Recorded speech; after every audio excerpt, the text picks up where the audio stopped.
He failed the interview, folded the rejection letter in his trembling hands, and walked away with his head down, never knowing that behind the glass walls of the tallest building, a billionaire CEO had just stood up in shock, and was about to run after a single dad who reminded him of the one mistake he could never forgive himself for. Right finger if stories of kindness, second chances, and unexpected humanity move your heart, like this video and subscribe to True Kindness Tales. Your support keeps these stories alive. The interview room smelled of polished wood and expensive silence, the kind that made people feel smaller than they already were, and Arav felt that weight pressing on his chest as he answered the final question with honesty rather than polish. He was a single father, had gaps in his resume, had turned down promotions because his daughter had asthma and hospital visits, didn't care about corporate schedules, and as he spoke, he could see it in the panel's eyes, the polite nods, the tight smiles, the unspoken conclusion forming before he even finished his sentence. When the HR manager thanked him for his time, Arav already knew what that meant. He shook hands, smiled softly, and walked out with the quiet dignity of someone used to disappointment. In the elevator, he stared at his reflection, adjusting the same tie he'd worn to his last 3 interviews, and thought of his daughter waiting at home, probably pretending not to worry while counting the minutes. By the time he reached the lobby, his phone buzzed with an email notification he didn't need to open to understand.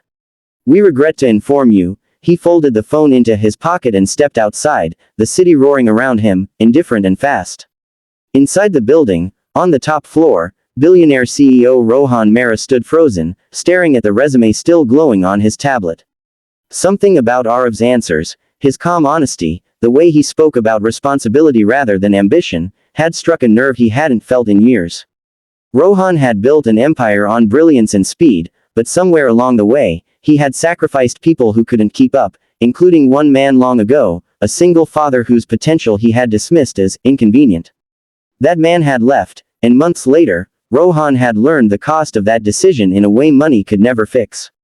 Now, watching Arav walk away on the security monitor, shoulders slightly slumped but spine still straight, that old regret came rushing back like a wound reopening. The boardroom behind him buzzed with discussion, but Rohan wasn't listening anymore. His heart pounded as he realized he was about to repeat the same mistake. Without explaining himself, he stood up, ignored the confused looks of his executives, and strode toward the door, the echo of his footsteps loud and urgent. Down below, Arav crossed the street, the rejection letter now creased from his grip, telling himself he'd find another way, that he always did, unaware that the man who controlled half the skyline was about to do something no one had ever seen him do: run, not for profit, not for power, but for a second chance he desperately hoped wasn't already too late. Arav didn't hear the footsteps at first, drowned out by traffic and his own thoughts, but when a voice called his name, clear, breathless, and urgent, he stopped as if the world itself had tapped his shoulder. He turned slowly, confused, and saw a sharply dressed man standing a few feet away, chest rising and falling as if he'd sprinted the entire block, his tie loosened, his expression raw and unguarded. "Please," Rohan said, holding up a hand, "don't go yet." For a moment, Arav thought it was a mistake, that perhaps this man had confused him for someone else, but then recognition dawned: the CEO himself, the face from business magazines, the man whose name crowned the building he'd just walked out of. People around them slowed, curious, phones subtly lifting, but Rohan didn't seem to care. "I know the email you just received," he said quietly, lowering his voice, "and I need you to know it doesn't tell the whole story." Arav's first instinct was embarrassment, then pride, then a flicker of anger. "Sir," he replied respectfully, "I understand your decision. Thank you for the opportunity." He turned as if to leave, but Rohan stepped forward again, desperation slipping into his usually controlled tone. "Years ago," he said, "I rejected a man like you. Brilliant, honest, responsible, but his life didn't fit neatly into our expectations. He was a single father too. I told myself it was just business." His voice cracked, just slightly. 3 months later, I found out he'd taken a job that broke him. He collapsed at work. His son found him. Silence fell between them, heavy and unforgiving. Arav felt his throat tighten, not just from the story, but from the fear it mirrored, the constant balancing act, the exhaustion, the invisible pressure. "I promised myself," Rohan continued, eyes fixed on Arav, "that if I ever saw that look again, the look of someone walking away carrying more responsibility than the world knows, I wouldn't stay seated behind glass." Arav swallowed hard. He thought of his daughter's smile, her small hands gripping his shirt when she had trouble breathing, and the countless nights he'd stayed awake wondering how long he could keep going. "I'm not asking for sympathy," he said softly. "I just want work I can do with dignity." Rohan nodded, relief and resolve mixing in his expression.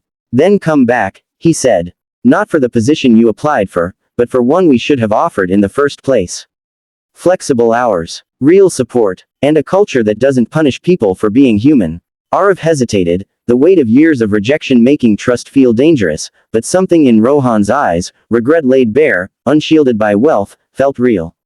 Slowly, he nodded, and in that small movement, two men acknowledged something larger than success.